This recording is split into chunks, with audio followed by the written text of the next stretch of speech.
Hi everyone, welcome back to my channel in teach dress design. So friends, इस dress को बनाने के लिए मैंने 5 मीटर प्रिंटेड जॉर्जेट फैब्रिक लिया है और 4 मीटर मैंने लाइनिंग फैब्रिक लिया है। तो सबसे पहले टॉप पार्ट की कटिंग स्टार्ट करेंगे और जो मेजरमेंट रहेगा वो 36 चेस्ट साइज के हिसाब से रहेगा, जो मीडियम कैटेगरी में ही आता है। तो चलिए वीडियो को स्टार्ट करते हैं।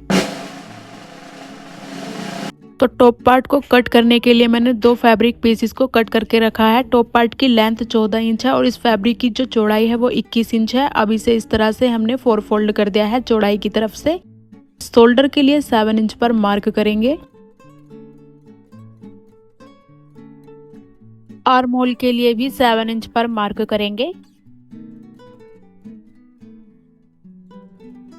अभी यहाँ पर चेस्ट के लिए मार्क करेंगे, तो जितना भी चेस्ट साइज है उसको 4 में डिवाइड कर देंगे और फिर उसमें 1 इंच प्लस कर देंगे मार्जिन के लिए। और अब यहाँ पर जितने भी इंचेस आएगा वो यहाँ पर मार्क कर देंगे। यहाँ पर आर्म होल में शेप दे देंगे। यहाँ से वेस्ट के लिए मार्क करेंगे, जो भी वेस्ट साइज है उसको 4 में डिवाइड करेंगे, फिर प्लस कर देंगे 1 इंच मार्जिन के लिए और जितने भी इंचेस आएगा वो यहाँ पर मार्क कर देना है।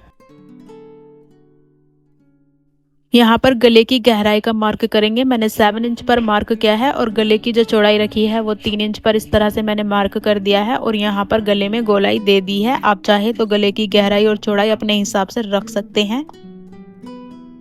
बैक नेक की गहराई मैंने 3 इंच पर रखी है और इसके बाद इस तरह से मैंने यहाँ से गोलाई दे दी है एंड इसके बाद कटिंग कर देंगे।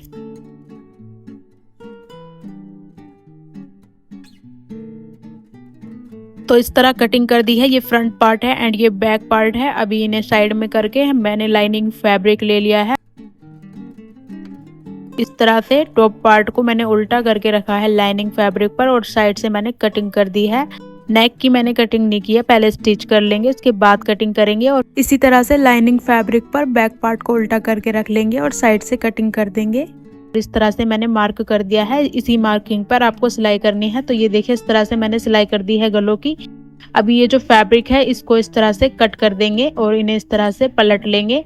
अभी टॉप स्टिच करेंगे, ऊपर से एक ये सिलाई लगानी है एंड ये देखिए इस तरह से मैंने सिलाई लगा ली है। अभी शोल्डर को स्टिच कर देंगे।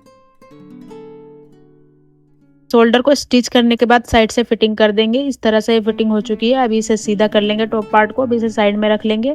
अभी इसका घेरा तैयार करना है। तो मैंने इस तरह से 2 फैब्रिक लिए हैं। फैब्रिक की जो लंबाई है वो 15 इंच की है एंड इस फैब्रिक की जो चौड़ाई है वो 40 इंच की है।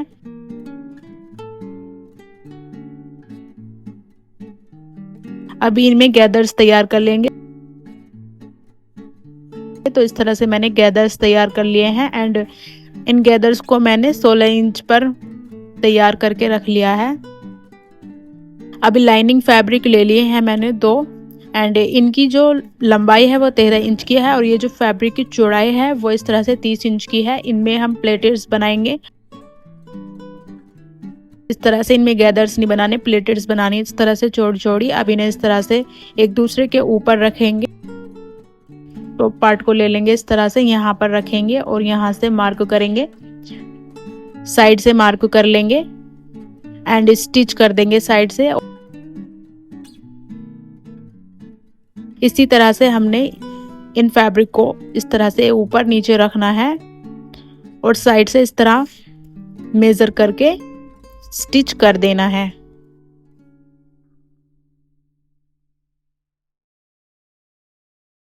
तो ये देखिए, इस तरह से मैंने इसे स्टिच कर लिया है और सीधा भी कर दिया है। इस तरह से इन्हें भी हमने स्टिच करके सीधा कर लिया है। अब इन फैब्रिक को इस तरह से लेंगे, साइड से दोनों साइड वाली स्टिचिंग को मिलाते हुए और इन दोनों फैब्रिक को स्टिच कर देंगे, जिससे कि ये इधर उधर ना भागे, सेंटर में ही रहें। एंड अभी हम अपना टॉप पार्ट ले लेंगे और टॉप पार्ट को इस घेरे में अटैच करेंगे। तो कुछ इस तरह से हमने, सो फ्रेंड्स यहाँ से आपको ध्यान से देखना है, साइड वाली सिलाई से इस तरह से हमने मिला लिया है टॉप पार्ट की साइड वाली सिलाई को।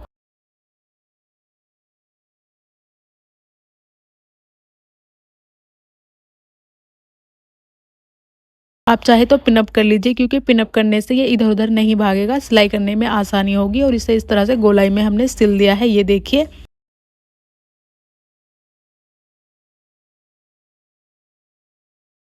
अब स्लीव्स को कटिंग करेंगे। इस तरह से 2 फैब्रिक मैंने कट करके रखे हैं। फैब्रिक की जो विड्थ है वो 18 इंच की है और जो इस स्लीव्स की लेंथ रखेंगे वो हम 20 इंच की रखेंगे। आप चाहे तो स्लीव्स की लेंथ ज़्यादा रख सकते हैं। एंड उसके बाद यहाँ पर 7 इंच पर मार्क करेंगे और 2 इंच पर डीप मार्क कर देंगे इस तरह से। अब 1 इंच एक्स्ट्रा ले लेंगे मार्जिन के लिए एंड यहाँ से हमने स्लीव्स की शेप देनी है। अभी हम यहाँ से 7 इंच पर मार्क करेंगे और फिर यहाँ से भी 7 इंच पर मार्क कर देंगे और इस वाले मार्क को इस तरह से मिलाएंगे और यहाँ से इस तरह से मिलाएंगे। अभी यहाँ से 1 इंच डीप मार्क करके यहाँ पर इस तरह शेप देनी है एंड इसके बाद स्लीव्स को कटिंग कर लेंगे मार्किंग पर और यहाँ से नॉच लगा लेंगे। उसके बाद टॉप पार्ट का शोल्डर लेंगे और स्लीव्स के यहाँ पर इस तरह से मेज़र करके मार्क कर लेंगे और इस मार्किंग पर सिलाई लगा देंगे। ये देखिए हमने अपने स्लीव्स में सिलाई लगा ली है। अभी अपने टॉप पार्ट को ले लेंगे, स्लीव्स को इस तरह से सीधा कर लेंगे और स्लीव्स की जो ये साइड वाली सिलाई है इसे इस तरह से शोल्डर की सिलाई से मिला देंगे। यहाँ पर पिन अप कर लेंगे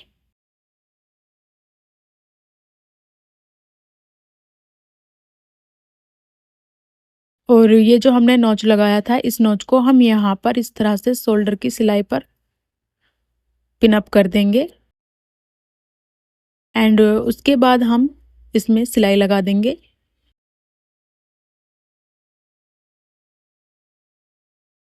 इस तरह गोलाई से और दूसरी वाली स्लीव्स को भी हम सेम इसी तरह से स्टिच कर देंगे। तो ये देखिए इस तरह से मैंने दोनों स्लीव्स को अटैच कर लिया है शोल्डर में। अभी सीधा कर लेती हूँ। तो इस तरह से मैंने ये ऊपर का जो फ्रॉक है वो रेडी कर लिया है। नीचे से मैंने इसमें अभी सिलाई नहीं लगाई है क्योंकि मैं इसमें पिको करवाऊंगी। आप चाहे तो लेस वगैरह लगा लीजिए, काफ़ी अच्छा लुक आएगा। और अब हम गरारे की कटिंग करेंगे। तो गरारे को कटिंग करने के लिए मैंने 2 जॉर्जेट फैब्रिक को इस तरह से कटिंग करके रखा है और इस फैब्रिक की जो लंबाई है वो 20 इंच की है और फैब्रिक की जो चौड़ाई है वो 28 इंच की है। अब इसे चौड़ाई वाली साइड से इस तरह से फोल्ड कर देंगे और फिर हमारा जो भी हिप साइज़ है उसको 4 में डिवाइड कर लेंगे और उसमें 3 इंच एक्स्ट्रा लेके यहाँ पर मार्क कर देंगे। तो इस तरह से मैंने मार्क कर लिया है। अभी नेफे के लिए मैंने ऊपर से 2 इंच पर मार्क कर लिया है इस तरह से एंड यहाँ पर 14 इंच पर मार्क कर लेंगे क्रॉच के लिए।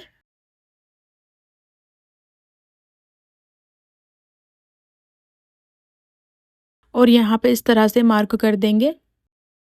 फिर यहाँ पे इस तरह शेप दे देंगे और यहाँ से 13 इंच पर मार्क करेंगे। फिर ये वाले मार्क को यहाँ तक मिला देंगे एंड इसके बाद कटिंग कर देंगे।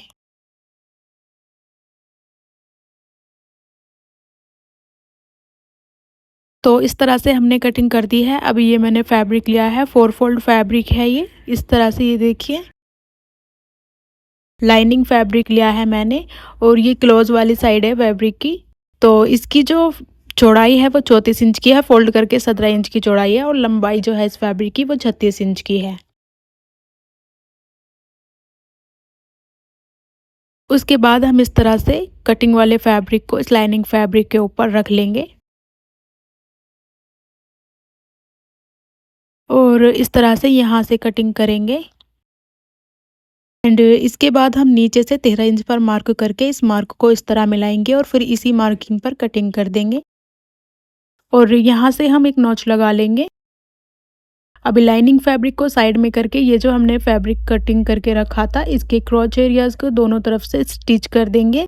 तो ये देखिए इस तरह से मैंने इन्हें स्टिच कर लिया है। अब इन्हें साइड में करेंगे, 2 स्ट्रेट स्ट्रिप ले लेंगे और ये जो स्ट्रिप की चौड़ाई है वो 10 इंच की है और लंबाई जो है वो 50 इंच की है और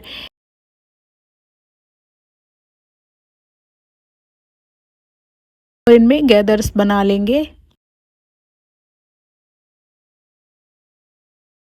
तो गैदर्स किस तरह से बनते हैं वो मैं आपको बताती हूँ। मैंने बड़ी चाल की सीधी सिलाई लगा ली है और इस तरह से मैंने निडल की हेल्प से और धागे को इस तरह से खींच के मैंने गैदर्स तैयार किए हैं।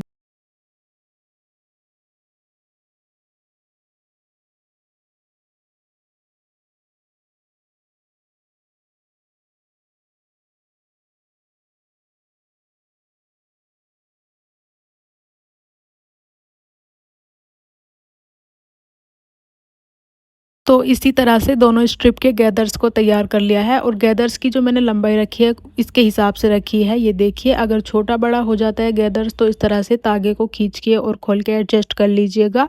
एंड गैदर्स को इस तरह से उल्टा करके यहाँ पर स्टिच कर देंगे। दूसरी वाली साइड से भी गैदर्स को इस तरह से रख लेंगे यहाँ पर और इसे भी स्टिच कर देंगे।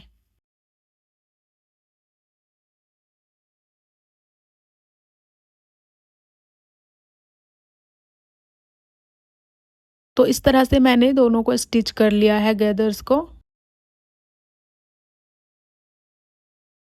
एंड अभी मैंने 2 स्ट्रिप और ले ली हैं। इन स्ट्रिप की जो चौड़ाई है वो इस तरह से 13 इंच की है और लंबाई पूरी 72 इंच की है, ये देखिए। और इनमें भी हमने गैदर्स तैयार कर लेने हैं।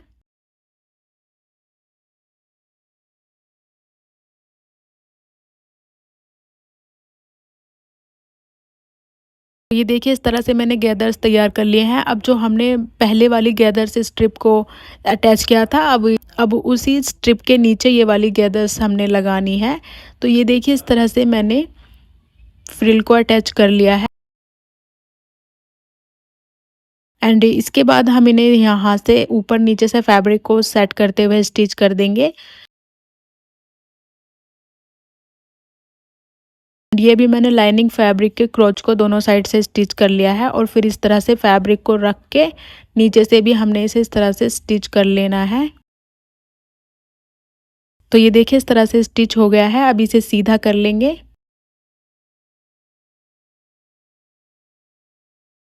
एंड इन्हें भी हम सीधा कर लेंगे।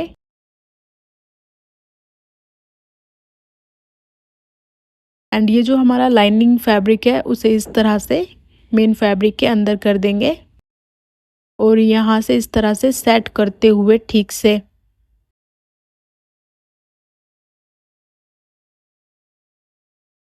नेफे को सिल देंगे।